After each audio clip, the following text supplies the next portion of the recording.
आप कितनी ही अच्छे से प्रिपरेशन क्यों ना कर लो, कितनी ही पढ़ाई क्यों ना कर लो, लेकिन अगर आप एग्जाम हॉल में जाकर आंसर शीट पर सही तरीके से आंसर लिखकर नहीं आ रहे हैं, उसको सही तरीके से प्रेजेंट करके नहीं आ रहे हैं, तो आपको कभी भी उतने मार्क्स नहीं मिलेंगे जितने आपने एक्सपेक्ट किए थे।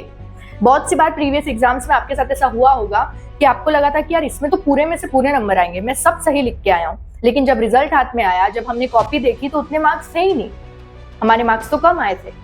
हमें लग रहा था कि मैं तो सब सही लिख के आया हूँ, टीचर ने जानबूझ के नंबर काटे, लेकिन वो जानबूझकर नहीं, वहां पर गलती होती है हमारी प्रेजेंटेशन की, आंसर को लिखने के तरीके की। एक टॉपर बच्चे में और एक एवरेज बच्चे में यही डिफरेंस होता है, प्रेजेंटेशन का, आंसर को लिखने के तरीके का।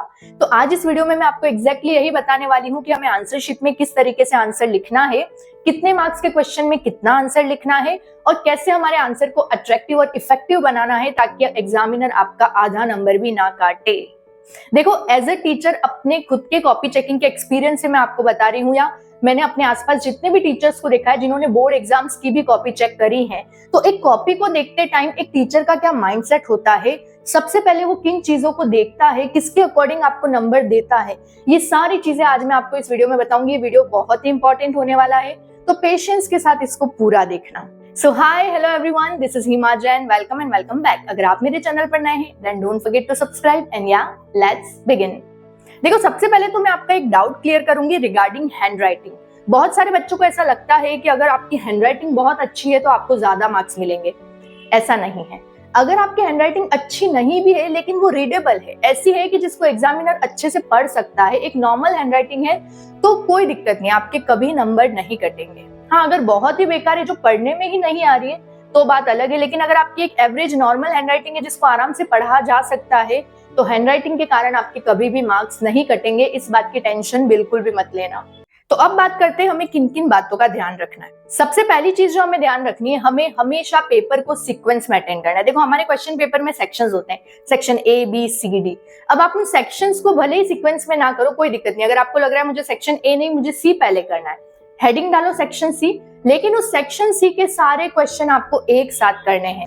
अब आप सोचोगे कि यार बहुत सी बार हमें क्वेश्चन नहीं आ रहे होते हैं, तो उनका क्या करें। तो जिन क्वेश्चंस पे आपको डाउट है कि यार मुझे इसका आंसर नहीं आ रहा है या मुझे इसको बाद में सोच के करने की जरूरत है, तो नो डाउट आप उसको बाद में अटेंड कर सकते हो। लेकिन बाद में कब करोगे? पूरा पेपर होने के बाद, लास्ट में। ऐसा नहीं करना है कि सेक्शन ए और बी किया, फिर आपने ए के बचे हुए क्वेश्चन कर लिए, फिर आपने सी किया, फिर आपने बी के बचे हुए क्वेश्चन कर लिए। ऐसे बीच बीच में नहीं करना है। ऐसे बीच बीच में करोगे और अगर एग्जामिनर को आपका क्वेश्चन नंबर या सेक्शन समझ नहीं आया, तो हाई चांसेस है कि आपके मार्क्स कट जाएंगे। इसीलिए हमें पूरा पेपर होने के बाद उसको लास्ट में अटेंड करना है, और उसमें भी ध्यान रखना है कि ऊपर पहले सेक्शन डालेंगे, section A, proper question number डालेंगे और उसके बाद आंसर लिखेंगे। सेक्शन और क्वेश्चन नंबर सही होना चाहिए, नहीं तो मार्क्स कटने के पूरे पूरे चांस रहते हैं। वैसे तो कोशिश करनी है कि हमें पूरा एक सीक्वेंस में ही करना है, लेकिन उसके बाद भी अगर कुछ छूट रहा है जो बाद में करना है, तो उसको लास्ट में अटेंड करोगे, बीच बीच में नहीं। ठीक है। अब दूसरी बात आती है कि हम कैसे आंसर को अट्रैक्टिव बनाए, उसको सही तरीके से कैसे रिप्रेजेंट करें कि आधा नंबर भी ना कटे। तो उसके लिए आपको क्या करना है, देखो, अगर कोई थ्योरेटिकल आंसर है तो उसमें जितनी भी हेडिंग्स हैं, सब हेडिंग्स है, पॉइंट्स हैं, कुछ कीवर्ड्स है, कोई पर्टिकुलर नाम है, कोई डेट है, तो उसको हमेशा पेंसिल से या फिर ब्लैक पेन से अंडरलाइन करना है। क्योंकि जब हम चीजों को हाईलाइट करते हैं ना, तो वो एकदम से नजर आती है, और अगर आपकी हाईलाइटेड चीजें सही है ना, तो फिर वो एग्जामिनर पूरा आंसर पढ़ता ही नहीं है, उसे लगता है कि हाँ आपको आंसर आ रहा है। तो अगर आपने एक दो लाइन गलत भी लिखी है ना, तो आपके कभी नंबर नहीं कटेंगे। इसीलिए हमेशा पॉइंट्स, हेडिंग, सब हेडिंग्स को हाईलाइट करो। दूसरा, अगर आपका डिफरेंस वाला क्वेश्चन है तो उसको कभी भी पैराग्राफ में नहीं लिखना है, टेबल बनाकर ऊपर हेडिंग डालकर हमें डिफरेंस लिखना है। ठीक है। तीसरा, अगर किसी क्वेश्चन में डायग्राम है, जैसे बायोलॉजी में, साइंस में, फिजिक्स में डायग्राम होते हैं, तो हमेशा आंसर शुरू करते ही सबसे पहले डायग्राम बनाओ, उसको लेबल करो, नीचे फिगर का नाम लिखो, उसके बाद थ्योरी लिखना स्टार्ट करो।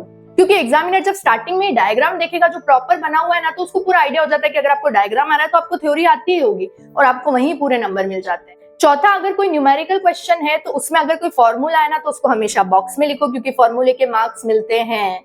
इसके बाद जो आपका आंसर है उसको भी हमेशा बॉक्स में लिखो। आंसर में यूनिट लगी हुई होनी चाहिए, जैसे सेंटीमीटर, मीटर, किलोमीटर, जो भी यूनिट है, क्योंकि अगर यूनिट नहीं लगाओगे तो उसका सीधा सीधा आधा नंबर कट जाता है। इसीलिए सबसे पहले तो फॉर्मूले पे बॉक्स बनाना है, तो अगर आपका सोल्यूशन गलत भी हुआ ना, तो उस फॉर्मूले का 1 नंबर आपको मिलेगा। आंसर पे बॉक्स बनाना है और उस पे हमेशा यूनिट लगानी है। देखो इन बातों को बिल्कुल दिमाग में बैठा लो कि मुझे इस तरह से प्रेजेंट करके आना है, आपके कभी नंबर नहीं कटेंगे। देखो अब इसमें एक सिचुएशन क्या होती है ना कि बहुत सी बार हमें एग्जैक्ट आंसर नहीं आ रहा होता है, हम कुछ बना के लिखते हैं या तुक्का लगाते हैं, है ना। तो उस सिचुएशन में हमें कुछ भी अंडरलाइन नहीं करना है, कुछ हाईलाइट नहीं करना है, कहीं बॉक्स नहीं बनाना है, खुद के पैर पे कुल्हाड़ी नहीं मारनी। जब हम श्योर नहीं है कि हमने राइट लिखा है या रॉन्ग, तो वहां पे हाईलाइट मत करना, क्योंकि अगर अब गलत चीज हाईलाइट हो गई और वो नजर में आ गई ना, तो जो आधा एक नंबर मिल रहा था वो भी नहीं मिलेगा। तो जब हमें आंसर अच्छे से आ रहा है तो वहां पे आप बढ़िया हाईलाइट करो, अंडरलाइन करो, सब करो। लेकिन अगर आपको नहीं आ रहा है और आपने फेंका फेंकी करी है, बना के लिखा है, तो वहां पे ऐसा इंटेलिजेंसी मत करना, वरना जो नंबर मिल रहे होंगे ना वो भी कट जाएंगे। ठीक है। अब तीसरी बात, कितने मार्क्स के क्वेश्चन में कितना आंसर लिखे। बहुत सी बार हमारा पेपर छूट जाता है क्योंकि हम अननेसेसरी लिखते रहते हैं बाकी क्वेश्चन में और पीछे के बड़े मार्क्स के क्वेश्चंस रह जाते हैं, है ना। तो अब हमें करना क्या, अगर 2 मार्क्स का क्वेश्चन है तो 3 से 4 पॉइंट से ज्यादा लिखने की जरूरत नहीं है। अगर 3 मार्क्स का क्वेश्चन है तो 6 से 7 पॉइंट, अगर 4 मार्क्स का क्वेश्चन है तो 9 से 10 पॉइंट, और अगर 5 मार्क्स का क्वेश्चन है तो 1 पेज से 1.5 पेज या 2 पेज का आंसर आपको लिखना है, इससे ज्यादा आपको नहीं लिखना है। देखो अगर आप 2 नंबर के क्वेश्चन में 2 पेज भी भर के आओगे ना, तो आपको 4 नंबर नहीं मिलेंगे, मिलेंगे 2 ही। लेकिन उसमें जो आप टाइम वेस्ट करोगे उसके कारण पीछे 5 नंबर का क्वेश्चन छूट जाएगा। इसीलिए हमें जितना पूछा है उतना ही लिखना है, ताकि हम पूरा paper with in time attend कर पाए। और चौथी और सबसे इंपॉर्टेंट बात, जो हर टॉपर की खासियत होती है, कि आपको 100% पेपर अटेंड करना है, एक भी क्वेश्चन छोड़ना नहीं है, चाहे आपको आंसर आ रहा हो या नहीं आ रहा हो, हमें सब लिख के आना है। अब आप सोचोगे कि आंसर आ ही नहीं रहा है तो लिखेंगे क्या, मैं बताती हूँ। अगर आपको किसी क्वेश्चन का आंसर नहीं आ रहा है, सबसे पहले तो क्वेश्चन को अच्छे से रीड करो, फिर थोड़ा सा सोचो कि ये क्वेश्चन कौन से चैप्टर का है। नो डाउट आपको चैप्टर का नाम तो याद आ ही जाएगा, है ना।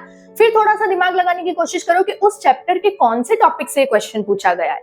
अगर आपको टॉपिक याद आ गया ना, तो उस टॉपिक से रिलेटेड आपको जितना भी आता है वो लिख दो। भले आपको एग्जैक्ट आंसर नहीं आ रहा है, लेकिन उस टॉपिक से रिलेटेड आपको जो जो भी चीजें आ रही है वो आपको उस क्वेश्चन में लिख देनी है। लेकिन पैराग्राफ में लिखना, पॉइंट्स में मत लिखना, क्योंकि पॉइंट्स एकदम हाईलाइट होते हैं। हमने तुक्का लगाया है तो हम पैराग्राफ में लिखेंगे, हाईलाइट कुछ नहीं करेंगे, अंडरलाइन कुछ नहीं करेंगे, बस आपको जितनी भी लाइन याद आ रही है उसको पैराग्राफ में लिख दो। हाई चांसेस होते हैं कि 5 मार्क्स के क्वेश्चन में आपको 1.5 से 2 नंबर तो मिल ही जाएगा, अगर आपने रिलेटेड लिखा है तो।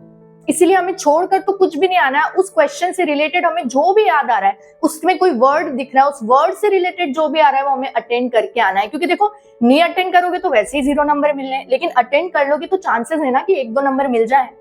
तो ये कुछ बेसिक बातें हैं जो हमें पेपर लिखते टाइम ध्यान रखनी है, ताकि हमें हमेशा हमारे एक्सपेक्टेशन के अकॉर्डिंग नंबर मिले। कभी भी हमें ये फील ना हो कि यार मैंने तो सही लिखा था लेकिन मेरे नंबर कैसे कट गए। इसीलिए अगर आप प्रॉपर प्रेजेंटेशन करके आओगे तो आपके मार्क्स कभी भी नहीं कटेंगे। सो यार, that's all for today. Hope ये वीडियो आपके काम आएगा। मुझे जरूर बताना आपको कैसा लगा। Thank you for watching. Tata bye bye, see you in the next video. Bye.